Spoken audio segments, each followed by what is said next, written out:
¿Por qué nos preocupa el tema de la cultura y qué es la cultura?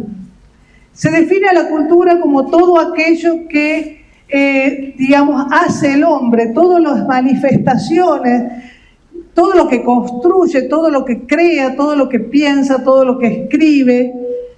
Todo eso se plantea como cultura. ¿Por qué? Porque en realidad nosotros venimos a este mundo como seres muy indefensos. Para poder sobrevivir en este mundo tenemos que crearnos un entorno que nos proteja y en el cual nos sentamos cómodos y podamos vivir. Entonces, la cultura ha empezado originalmente como una manera, de enfrentarse a la naturaleza, construyendo un entorno que nos resulte amigable y que nos permita crecer. Eso después fue modificándose y en realidad hoy se denomina cultura a todo el conjunto de conocimientos, ideas, producciones que realiza el hombre. Y se habla de cultura de alguna manera, como aquello que lo que no es naturaleza, sino todo lo que el hombre hace. ¿Sí? También cultura está relacionado a cultivo, está relacionado a culto, está relacionado a aquello que requiere cuidado, aquello que requiere una voluntad de parte del hombre de realizarse. ¿Sí? Cultura, etimológicamente se habla de alguien culto como alguien cuidado, como alguien que produce su propio, de alguna manera, su propio saber y produce sus propios recursos.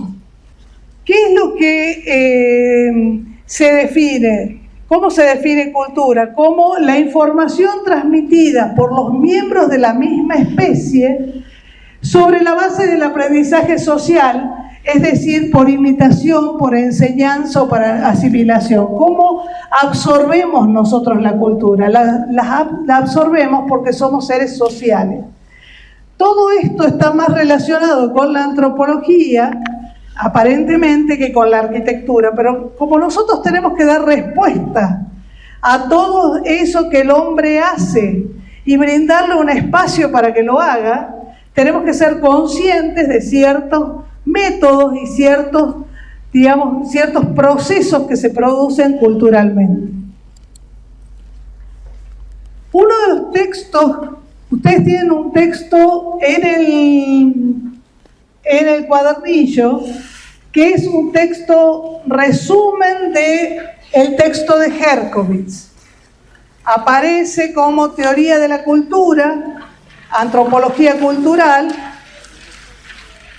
¿Sí? Fíjense, pasen toda la primera parte de Tufekcian y pasen toda la parte del... Acá, donde dice clase 2, en el texto que dice clase 2, hay un resumen de la teoría de Herkovits. Charlando hoy con la gente de la cátedra, les vamos a subir el texto de Herkovits completo. Además, ya está subido el texto de Herkovits completo. ¿Por qué? A nosotros nos ha parecido muy interesante este texto porque es cortito, es conciso, es rápido de leer, pero si a ustedes, nosotros no somos un parámetro necesariamente idéntico, no tenemos parámetros idénticos a los de ustedes, quizás el Herkovits les resulte más fácil que este texto. Entonces, si lo quieren consultar, está subido en la página del Facebook. Solo que es mucho más largo, por eso habíamos pensado en este. De todas maneras, dicen básicamente lo mismo, con palabras diferentes. Quizás este lo dice en un lenguaje más actual y con una forma académica un poco más compleja, ¿no? Es una cuestión de lenguaje más que de contenido. ¿Qué es lo que plantea Marsan? Que Herkovits, en el capítulo 37 de su obra, porque es un libro muy grande, desarrolla un capítulo que se llama Teoría de la Cultura, donde da las características de la cultura y plantea en primer lugar que la cultura se aprende, ¿sí? La cultura se aprende. ¿Y cómo se aprende? Se aprende porque el hombre tiene esa capacidad de imitación y tiene una capacidad para simbolizar que está estructurada, digamos, esa capacidad simbólica está relacionada con esto que estamos haciendo ahora, hablando, con el lenguaje. Como yo les puedo hablar, les puedo contar cosas y además ustedes pueden leer, que es, digamos, una variante de hablar, ¿sí? Entonces ustedes, el lenguaje lo que hace es transmitir ideas, transmitir símbolos, transmitir conceptos. A través del lenguaje, digamos, podemos, y a través de esta capacidad que tenemos de transformar las cosas en símbolos, podemos pasar información de generación en generación. ¿Podríamos hacerlo sin hablar? Sí, pero como lo hacen, digamos, los animales, pero sería mucho más complejo. ¿Por qué? Porque nosotros al transformar ciertas cosas en símbolos podemos cambiar su apariencia, puede significar lo mismo pero ser distinto. ¿Qué quiero decir con esto? Fíjense, yo digo casa. ¿Todos se han imaginado una casa? ¿Sí? ¿Tienen una casa en mente? Bien. Fíjense que la casa puede ser muy diferente. La casa puede ser, y estos son ejemplos occidentales, yo podría buscar ejemplos no occidentales y estaríamos buscando cosas mucho más complejas. Pero fíjense que la casa puede ser cualquiera de esas cosas, y pueden ser muchas más, y todas remiten a esta palabra casa, ¿sí? Todo remite a esa palabra casa, y entonces yo puedo cambiar a través de esta capacidad simbólica. Puedo cambiar significados, puedo traer con la memoria significados y eso me permite evolucionar. Fíjense, lo que dice el texto específicamente es, gracias al lenguaje que existe, gracias al lenguaje que es un sistema simbólico y a la memoria que es la capacidad de recordar lo que se conoce, la cultura humana suma las creaciones de cada individuo, de cada generación, las conserva y las modifica. Y esto le permite perfeccionar ideas, le permite perfeccionar técnicas y profundizar conceptos. Y de esta manera llegar a nuevos descubrimientos. Los animales pueden transmitirles a sus pichones, de hecho lo hacen, transmiten a sus pichones montones de cosas, transmiten a sus crías cosas. Pero un hornero siempre va a ser el mismo nido, o muy parecido, ¿sí? Un castor siempre va a ser el mismo dique. Una abeja va a ser siempre el mismo panal, ¿sí? En cambio el hombre, como tiene memoria y como tiene lenguaje y como puede hacerlo simbólicamente, puede ir cambiando y dejando un legado.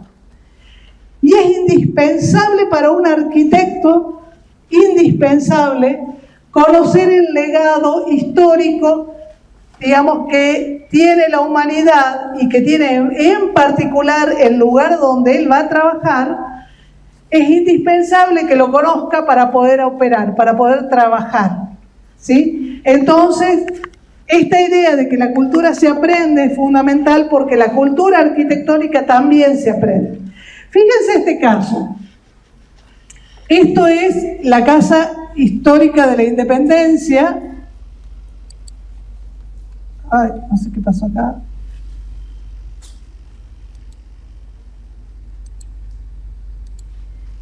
Ahí está.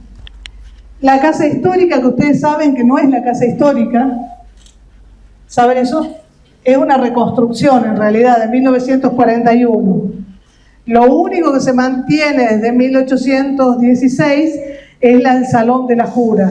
El resto se demolió en una época y después se volvió a construir según descripciones y planos de gente, pero no tenemos registros de que sea exactamente así. Pero bueno, en 1941 se reconstruyó y la tenemos como se ve ahora. Antes de que se reconstruyera, en 1941, en 1929, fíjense esta casa que está acá, que es re parecida, ¿no es cierto? Bueno, esa es la casa de Ricardo Rojas, un escritor afianzado en Buenos Aires, de origen tucumano, que quiso hacer su casa como era la fotografía de la casa histórica que se conservaba, y entonces hizo su casa a la manera de la casa histórica, tratando de recuperar la memoria. Ojo, 1929 la casa histórica había desaparecido, solamente quedaban fotos. Y en el año 2010, en la avenida la avenida Adolfo de la Vega, la avenida Adolfo de la Vega, Alfajores del Tucumán hizo la fachada como si fuera la casa histórica. Eso es capacidad simbólica.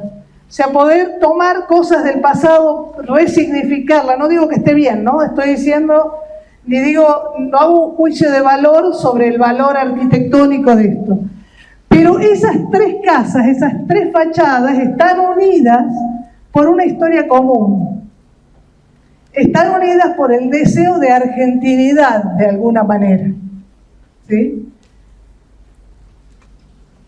Ricardo Rojas quería recuperar la idea de la Argentina. Cuando se reconstruye la casa histórica, se requería recuperar la memoria de la Argentina. Y cuando Alfajores del Tucumán hace esa fachada de la casa histórica trucha, o bueno, las de Faballá también, lo que quieren es recuperar de alguna manera esta idea de la argentinidad. Y esa idea es lo que une estas tres casas. Es lo que uno puede entender, digamos, por esta capacidad simbólica de poder ver, digamos, cómo se relacionan las tres casas. En cambio, como les decía, los animales repiten siempre exactamente lo mismo a partir de algo que ya se ha instaurado casi genéticamente en su ADN. ¿Sí? No van a ser un panal que no sea hexagonal. En cambio, los hombres lo que hacemos es brindarles continuamente, estamos dotando a las obras que hacemos de algún significado. La estamos transformando en símbolos de alguna aspiración.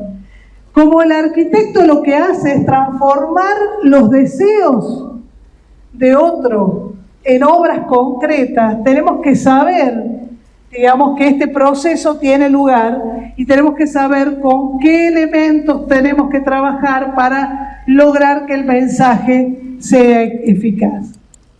Por ejemplo, fíjense en este caso, este edificio, estos edificios muy rectos y muy limpios y muy escuetos que están hacia la izquierda, son edificios de los años 20 que en su desnudez, en su forma geométrica simple y pura, lo que estaban tratando de demostrar era el mensaje, digamos, de limpieza, el mensaje de democracia, de simpleza, con esa misma idea, con la idea de la libertad, más que de la simpleza, con la idea de la libertad y de la democracia.